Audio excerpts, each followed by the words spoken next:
sehat. Hari ini kita mau membuat sesuatu yang berbeda di video kita. Kalau video-video sebelumnya itu tentang cover lagu-lagu rohani. Sedikit banyaknya Tulang Eka boleh memperkenalkan siapa Tulang Eka. Ya, salam semuanya. Ya, perkenalkan, nama saya Jeremia Eka Sibulian. Asal saya dari Sidi Kalang. Umur saya 26 tahun.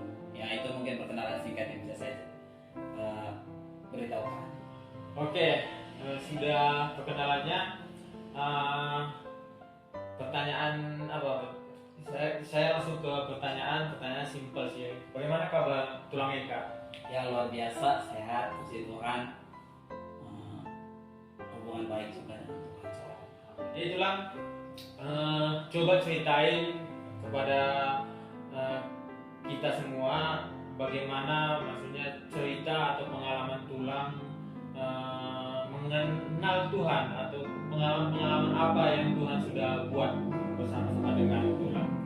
Pengalaman yang saya rasa ya, hubungan saya dengan Tuhan sebelum saya lebih lagi mengenal Tuhan ya di sini, saya dulu adalah orang yang aktif dalam pelayanan gitu ya, aktif dalam pelayanan gereja, muda-mudi, guru sekolah minggu gitu ya. Tapi saya pribadi kayak nggak merasain hubungan yang intim dengan Tuhan, kayak hanya rutinitas gitu ya yang saya rasa, yang saya lakukan selama ini gitu. Tapi ada satu hal yang saya rasa bahwa Tuhan ingatkan saya untuk mau mengenal Tuhan lebih dalam gitu ya. Dan Tuhan panggil saya di tempat yang luar biasa, salah satu komunitas yang luar biasa, yang Tuhan mau saya untuk belajar mengenal Dia lebih dalam. Pemahaman saya tentang Tuhan selama ini ternyata berbeda gitu ya. Saya pikir pelayanan itu hanya di kayak di gereja atau di mana, tapi pelayanan itu semua hal yang kita lakukan itu semua untuk Tuhan gitu ya. Nah, yang satu hal yang saya rasa hubungan saya dengan Tuhan ingatkan saya bahwa Tuhan itu adalah Tuhan yang setia bagi hidup saya. Saya dulu ragu dengan Tuhan gitu ya. Ketika saya berdoa, Tuhan aku pengen ini, aku pengen kuliah, aku pengen kerja gitu. Tapi aku kayak nggak dapat gitu apa yang saya doakan waktu itu. Tapi ketika saya sudah mau komitmen mau datang sama Tuhan, mau melayani Tuhan, Tuhan ingatkan sama saya bahwa Tuhan itu adalah Tuhan yang setia. Aku adalah Tuhan yang setia. Jangan pernah ragu dengan saya gitu. Kenapa saya ragu? Ketika saya dulu minta kuliah gitu ya, saya keuangan orang tua juga kurang memadai gitu ya.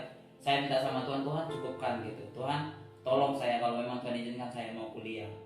Tapi kayak semua nggak berjalan dengan baik. Saya kayak menuntut Tuhan, Tuhan saya sudah pelayanan loh. Saya sudah melayani sekolah minggu, saya sudah melayani anak muda. Tapi kenapa sih Tuhan kok susah banget ngasih gitu. Nah, yang saya diingatkan Tuhan adalah percaya aja sama saya gitu. Percaya sama saya, berserah sama saya. Dan bersyukur ketika saya bergabung dalam komunitas yang luar biasa, Tuhan memperlihatkan karya Tuhan yang luar biasa gitu. Dan semua Tuhan sediakan ketika saya sudah benar-benar mau melangkah sama Tuhan. Dan banyak hal yang sudah saya kerjakan gitu ya, walaupun belum luar biasa banget, tapi hal yang paling saya rasakan adalah hubungan saya dengan keluarga. Nah, dulu saya sempat kepahitan dengan keluarga gitu ya, sempat gak mau komunikasi sama mereka karena saya merasa mereka itu kayak kurang memperhatikan saya. Tapi ternyata selama ini saya yang salah gitu. Perspektif saya, pemikiran saya yang salah dengan mereka. Saya berpikir mereka gak peduli dengan saya. Saya merasa mereka kayak gak cuek banget sama saya gitu. Apalagi saya anak paling kecil dari 7 bersaudara, jadi rasanya pengen diperhatiin sama keluarga gitu ya. Tapi karena kepahitan, karena kayak kesal, kecewa dengan mereka, saya pergi miskomunikasi dengan mereka. Dan setelah saya berangkat dan bergabung dalam satu komunitas luar biasa, Tuhan ingatkan saya untuk bisa mengampuni gitu. Dan Tuhan mengingatkan saya untuk merendahkan hati saya untuk bisa komunikasi dengan mereka. Dan akhirnya saya memberanikan diri gitu ya, telepon mereka, telepon orang tua saya, dan saya cerita semua, saya open dengan apa yang menjadi kekesalan saya sama mereka. Dan bersyukur Tuhan semua ubahkan gitu. Dan saya percaya Tuhan ambil alih gitu ya. ketika saya mau memperbaiki hidup saya. Yang dulu saya ragu dengan Tuhan, yang dulu saya nggak percaya sama Tuhan gitu. Dan dulu saya melayani hanya kayak rutinitas, pengen dipandang orang baik. Ternyata Tuhan pulihkan saya, gitu. Tuhan panggil saya dengan caranya yang luar biasa, gitu ya. Itu sih mungkin pengalaman singkatnya. Akhirnya saya menjadi pribadi yang lebih bisa mengampuni, gitu ya, bisa menerima orang-orang di sekeliling saya, orang-orang yang bisa yang membuat saya dalam proses yang membuat saya semakin dekat sama Tuhan. Dari cerita itu kan banyak juga orang yang maksudnya sudah mengalami Tuhan, sudah dipulihkan gitu kan, sehingga ada pertobatan.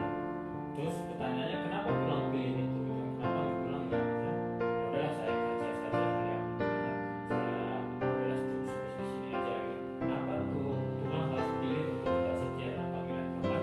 Kalau kita lihat orang-orang yang di luar sana, mereka sudah mengenal Tuhan dan mereka kembali ke masa lalunya kembali gitu kan. Tapi pulang kenapa pilih? Kenapa saya memilih untuk tetap melayani Tuhan? Saya melihat pengorbanan Tuhan dalam kehidupan saya, gitu ya. Melihat bagaimana Tuhan memberikan nyawanya bagi hidup saya yang berdosa ini, gitu. Secara logika, gitu ya, siapa sih saya?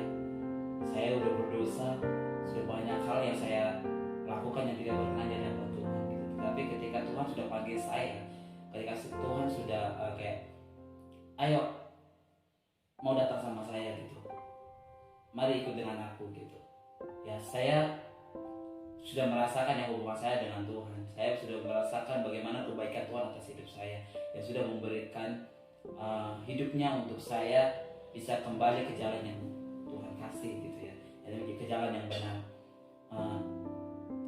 Karena pengorbanan Tuhan sih saya lihat, gitu ya, dimana Tuhan mengorbankan nyawanya untuk saya yang berdosa ini. Ya, saya harus memberikan yang terbaik juga untuk Tuhan, gitu. Saya memberikan yang terbaik juga untuk Tuhan. Bagaimana saya bisa menyampaikan kasih Tuhan kepada orang-orang di sekeliling saya, supaya orang-orang di sekeliling saya, terkhusus anak-anak muda ya, anak-anak muda sekarang ini yang saya lihat sibuk dengan dunianya masing-masing, gitu ya. Dan saya juga dulu seperti itu. Jadi karena saya punya visi, gitu ya, saya punya visi untuk bisa menyampaikan kasih Tuhan, menyampaikan kabar Tuhan itu dengan kasihnya Tuhan, gitu, sesuai dengan apa yang Tuhan mau dalam hidup saya. Karena Tuhan panggil saya bukan karena kebetulan, tapi karena Tuhan punya tujuan dalam hidup saya. Itu sih makanya saya tetap bertahan untuk bisa melayani. Terus hari-hari ini apa yang Tulang lakukan kan? Maksudnya untuk membenahi hidup ini, apa yang Tulang lakukan? Akhir-akhir ini hubungan saya dengan Tuhan, ya, saya lebih intim dengan Tuhan, gitu ya. Perenungan firman Tuhan, baca firman Tuhan, ya, kalau dulu ya saya nggak pernah baca firman Tuhan, gitu. Maksudnya baca hanya lihat, mau khotbah juga untuk pelayanan juga saya dulu hanya lihat handphone, karena udah tinggal copy paste, gitu. Sekarang ini saya benar-benar kalau baca firman itu ada rema, ada perenungan yang saya dapat, gitu. Ada aplikasinya yang saya mau kerjakan, gitu. Contoh kayak satu hal yang saya ingat dalam firman Tuhan itu dalam Mazmur 30 ayat 12, gitu ya. Aku yang meratap telah kau menjadi orang yang menari-nari. Kain kabuku telah kau ikat dengan sukacita, gitu. Dan dulu saya kan hubungannya dengan tidak baik, ya, saya merasa kayak dikecewakan, gitu. Nah, untuk hubungan saya sekarang ini, saya lebih intim dengan Tuhan, berdoa, perenungan firman Tuhan, dan akhir-akhir ini juga saya sering kayak komunikasi sama lewat media sosial, lewat telepon, lewat WA, telepon teman-teman, bisa sharing-sharing sama mereka, berbagi, dan bisa menguatkan mereka juga. Dan itu sih hal-hal yang masih saya kerjakan saat ini, dan berharap bisa terus bersemangat, gitu ya, untuk memberitakan kabar baik. Terus tadi disinggung tentang perenungan firman Tuhan. Jadi ayat emas Tulang Eka itu apa gitu kan? Sehingga itu menjadi ayat emas gitu kan? Mulai dari dulu ya, saya pegang itu Roma 12 ayat 12. Bersukacitalah dalam pengharapan, sabarlah dalam kesesakan, dan bertekunlah dalam doa. Bersukacita dalam pengharapan, ya. Saya punya banyak pengharapan, gitu ya. Ketika pengharapan saya nggak mungkin lama tercapai atau apapun itu, tapi saya berusaha untuk bersukacita, gitu ya. Saya berharap untuk pengharapan saya itu bisa tercapai ketika saya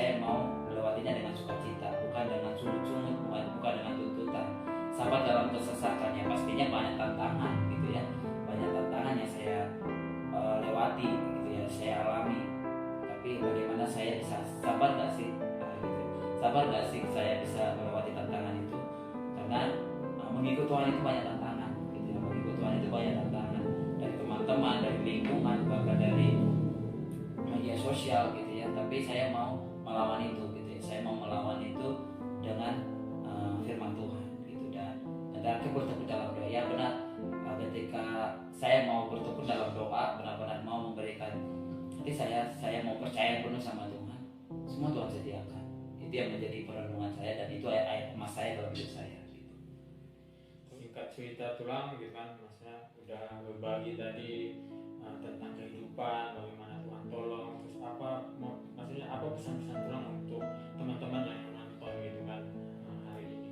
Ya, pesan saya adalah mari mau melangkah gitu ya, mau melangkah dari zona yang tidak baik ke zona yang baik. Artinya jangan merasa kita nggak dipedulikan, jangan merasa kita nggak ada yang peduli dengan hidup kita, tetapi percaya bahwa Tuhan selalu bersama-sama dengan kita gitu. Jadi jangan takut, jangan pernah khawatir tentang hidup Anda, hidup teman-teman gitu ya, karena Tuhan itu Tuhan yang setia gitu ya. Tuhan itu Tuhan yang sangat baik gitu ya. Kasihnya begitu besar sama hidup kita gitu, dimana kita boleh melihat bagaimana pengorbanan Tuhan di kayu salib, memberikan nyawanya untuk kita yang berdosa ini gitu. Mari kita ambil komitmen untuk mau melangkah bersama Tuhan. Kita mau berjalan bersama Tuhan. Ketika kita sudah mau melangkah, Tuhan akan menuntun kita, Tuhan akan mampukan kita untuk melewati setiap proses gitu. Dan awalnya sih saya juga seperti itu. Bagaimana saya bisa gitu? Bagaimana saya mampu melewati setiap proses? Tapi ternyata saya bisa melewati ketika saya mau percaya penuh sama Tuhan, dan Tuhan tuntun saya sampai hari ini gitu. Dan dia jangan takut, mari melangkah, mari berikan hidup saudara, berikan hidup teman-teman untuk Tuhan gitu. Dan apapun yang menjadi masalah, problema dalam hidup teman-teman, saudara terkasih, mari berserah sama Tuhan gitu. Percaya sama Tuhan bahwa Tuhan yang tolong. Tuhan itu Tuhan yang setia, Tuhan yang baik, Tuhan yang luar biasa gitu ya. Jadi jangan takut.